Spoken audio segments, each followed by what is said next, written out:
vamos falar sobre feofilomicose. O que é feofilomicose? Feofilomicose são lesões cutâneas, subcutâneas e até sistêmicas ocasionadas por fungos demáceos. Esses fungos demáceos que vão causar a feofilomicose, eles costumam apresentar-se no tecido, a forma parasitária, para basicamente todos eles, vai ser hifas septadas, demáceas, hifas escuras, porque os fungos produzem melanina. Então eles dão essa tonalidade marrom às suas estruturas e as colônias, elas tendem a ser escuras, negras também. Vamos falar um pouco sobre alguns desses agentes. Bom, aqui na imagem do canto esquerdo, a gente observa uma hifa aparentemente retorcida, com septos e de coloração marrom. Isso é forma parasitária de agentes de feofilomicose. Na microscopia do tecido dessas lesões, não há muito como se determinar quem é o agente, o gênero, né, ou espécie do agente que está causando essa lesão. Então, observa-se aqui a hifa. Nessa outra imagem aqui, a gente observa formatos, né, aqui de leveduras, também possíveis de serem encontradas nesse tipo de lesão. Bom, dois representantes característicos nessa lesão, que a gente inicia falando aqui, né, no caso da feofilomicose, são a alternária, né, e curvulária. Como já falamos antes, na microscopia da lesão, né, o que a gente observa são hifas septadas demáceas. Na macroscopia da cultura desses dois agentes, tanto a alternária quanto a curvulária, a gente observa um crescimento em torno de uma semana, né, de tempo. A gente observa um crescimento de colônias de coloração branco-amarelada, depois ficam amareladas mesmo, e com o passar do tempo elas vão escurecendo, até ficarem assim, ó, negras ou negro acinzentado. São colônias filamentosas, de aspecto algodonoso, né, e de micélio curto. Na microscopia é que vamos fazer a diferenciação de quem é alternária e de quem é curvulária.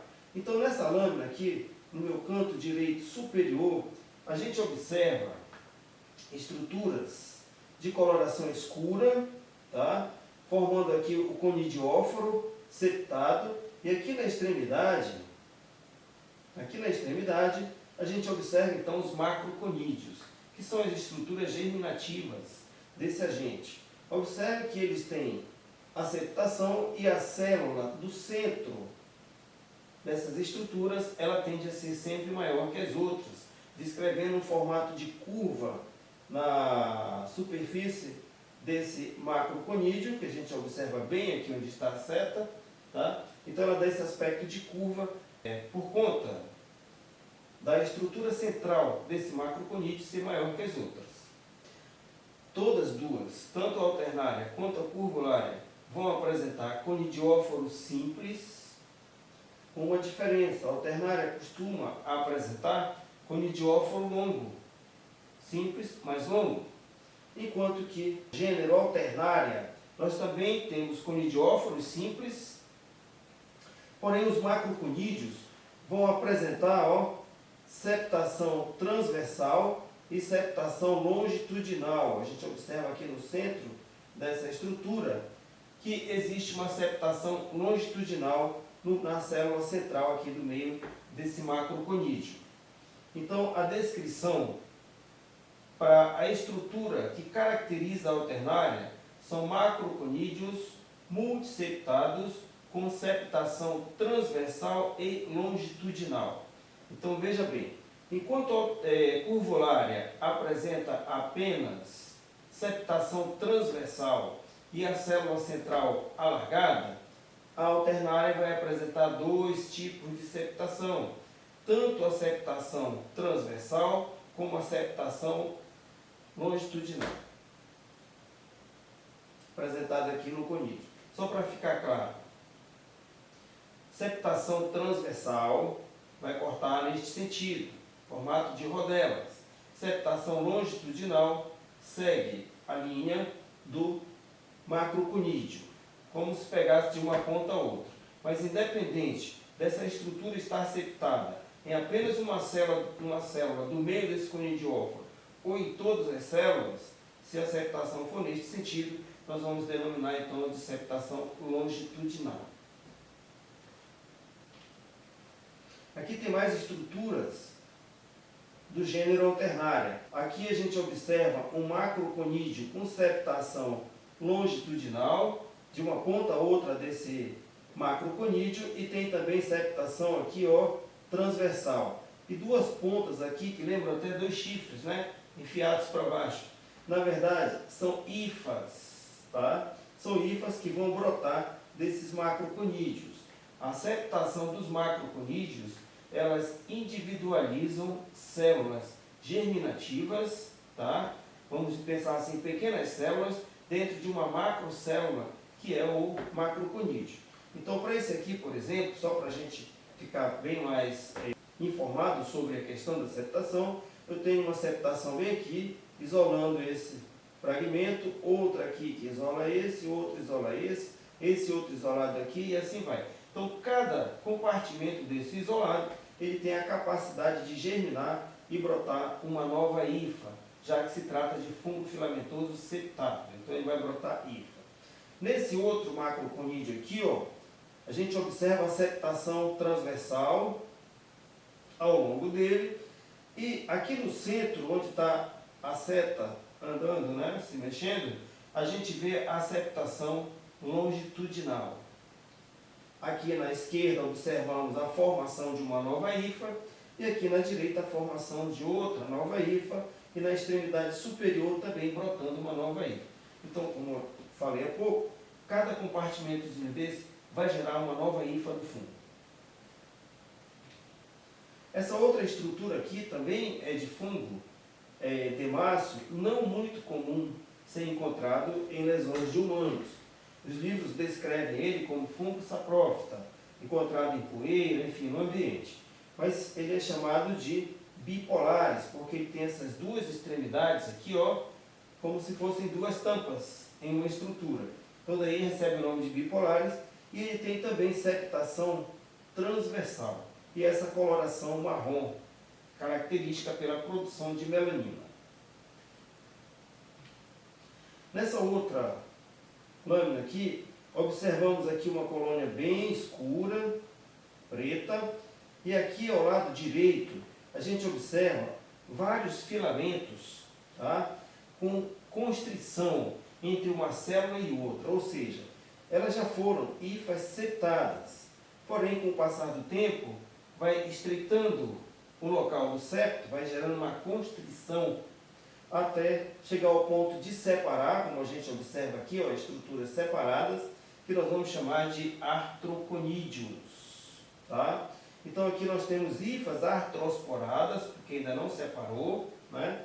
Apenas tem a septação e a constrição entre septos, e aqui nós temos os artroconídeos. Então essa lâmina apresenta hifas artrosporadas e artroconídeos de coloração escura, ou seja, o fungo também produz melanina, por isso ele também é classificado como um fungo demáceo, e ele vai produzir uma colônia preta. Nome do fungo aqui, Citalídeo lignicola. Tá? Existe uma outra espécie dentro desse gênero, chamado de Citalídeo hialino, que vai causar hialoinfomicose. Por quê? Porque, como diz o nome hialino, ele não produz pigmentação em suas estruturas. Então, ele é semelhante no crescimento, que é rápido, se espalha a colônia por toda a superfície do meio, só que o Citalídeo hialino ele tem colônia branca e o Citalídeo lignicola vai apresentar a colônia preta. As hifas dos dois são artrosporadas e vão gerar artroconídeos. Porém, Citalídeo lignicola é preto e Citalídeo hialino é branco. Pela coloração de suas estruturas, eles se colocam, né, se separam em duas patologias diferentes. Esse aqui, que a gente está observando, o Citalídeo lignicola, em felinfomicose, e o citalídeo hialino em hialo e formicose. Uma coisa interessante aqui, e que muitas vezes se faz pegadinha para o aluno, é perguntar aqui, por exemplo, para descrever o órgão de reprodução assexuada de fungos do gênero citalídeo. A resposta aqui é: não produz estrutura reprodutiva assexuada com produção de conídeos. De que forma esse fungo se reproduz então, Gladys? Pela fragmentação do talo, pela fragmentação da hifa. A hifa, ao se fragmentar, vai gerar seus esporos, que nada mais são que os artroconídeos que nós observamos aqui. Ok? Outro fungo, assim como o bipolaris que vimos agora há pouco, não muito comum ser encontrado em patologias de humanos, mas o citalídeo lignícola, principalmente para quem trabalha em ambiente úmido e com madeira, costuma apresentar onicomicose, né, feiformicose de unha ou citalídeo lignícola. Ainda falando, né, da feiformicose, nós temos um outro agente chamado de Rhinocladiella aquaspessa. Tá?